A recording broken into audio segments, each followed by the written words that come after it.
Assalamualaikum warahmatullahi wabarakatuh. Proklamasi kemerdekaan pada tanggal 17 Agustus 1945 merupakan momentum penting bagi bangsa Indonesia. Sejak saat itu Indonesia menjadi bangsa yang merdeka.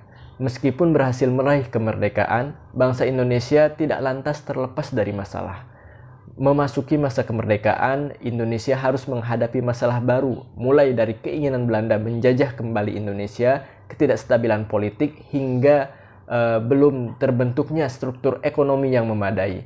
Kondisi yang dipenuhi oleh ketidakstabilan ini terjadi pada periode 1945 hingga 1959. Bagaimana dinamika kehidupan bangsa Indonesia pada masa awal kemerdekaan hingga masa demokrasi liberal?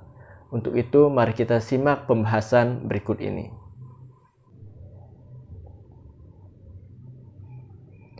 Kehidupan politik pada awal kemerdekaan hingga masa demokrasi liberal. Yang pertama akan kita bahas yaitu sistem pemerintahan pada awal kemerdekaan. Pada awal kemerdekaan, Indonesia menerapkan sistem presidensial, di mana presiden berperan sebagai kepala negara dan juga berperan sebagai kepala pemerintahan. Akan tetapi hal tersebut tidak berlangsung lama. Melalui maklumat KNIP nomor 5 tanggal 11 November 1945 oleh Sultan Syahrir, sistem pemerintahan diganti dengan sistem parlementer.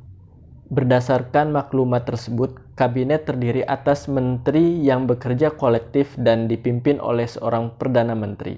Perdana menteri ditunjuk oleh kepala negara. Format itu pun disetujui Presiden Soekarno. Akhirnya pada tanggal 14 November 1945 terbentuk kabinet baru dengan Sultan Syahrir sebagai Perdana Menteri. Sejak saat itu, pemerintahan Indonesia berubah dari sistem presidensial menjadi sistem parlementer. Pemerintahan dengan sistem parlementer yang dipimpin oleh Sultan Syahrir dikenal dengan Kabinet Syahrir I. Kabinet Syahrir I hanya menjalankan tugasnya selama kira-kira sekitar 3 bulan. Pada 23 Februari 1946, Sultan Syahrir menyerahkan mandatnya kepada Presiden Soekarno. Penyerahan mandat Kabinet Syahrir I terjadi karena akibat kabinet ini cenderung tidak memiliki mayoritas suara di parlemen sehingga tidak mendapatkan dukungan yang kuat. Pada awal kemerdekaan juga terjadi perubahan fungsi KNIP. Pada awalnya KNIP berfungsi sebagai pembantu presiden, tetapi sejak Wakil Presiden Muhammad Hatta mengeluarkan maklumat nomor 10 pada tanggal 16 Oktober 1945, fungsi KNIP berubah menjadi sebuah majelis legislatif. Fungsi legislatif KNIP berlangsung selama MPR dan DPR belum terbentuk. Selanjutnya pada tanggal 14 Januari 1946, pemerintah memindahkan ibu kota negara dari Jakarta ke Yogyakarta.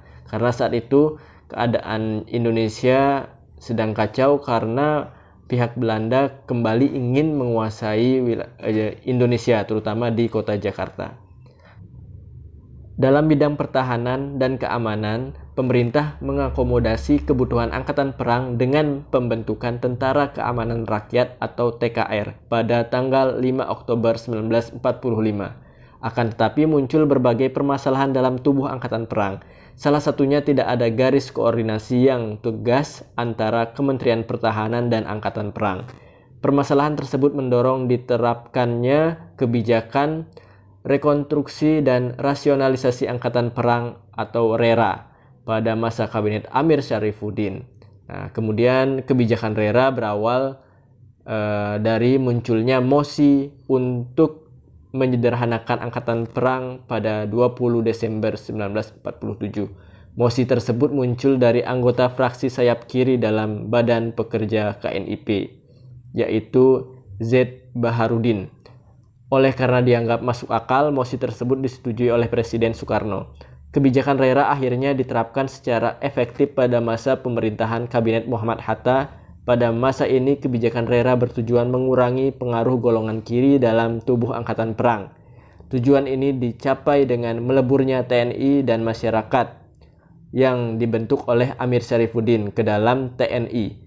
Semua laskar kiri harus meleburkan diri dalam TNI dan menaati perintah TNI. Selain itu, Muhammad Hatta melihat permasalahan ekonomi sebagai acuan untuk menyederhanakan angkatan perang. Pembiayaan angkatan perang menjadi suatu permasalahan besar karena adanya inflasi. Oleh karena itu, Muhammad Hatta memfokuskan kebijakan RERA ke arah pengurangan angkatan perang. Nah, jadi itulah tadi pembahasan mengenai sistem pemerintahan pada awal kemerdekaan hingga masa demokrasi liberal. Untuk materi selanjutnya kita akan bahas di pertemuan berikutnya. Saya akhiri. Wassalamualaikum warahmatullahi wabarakatuh.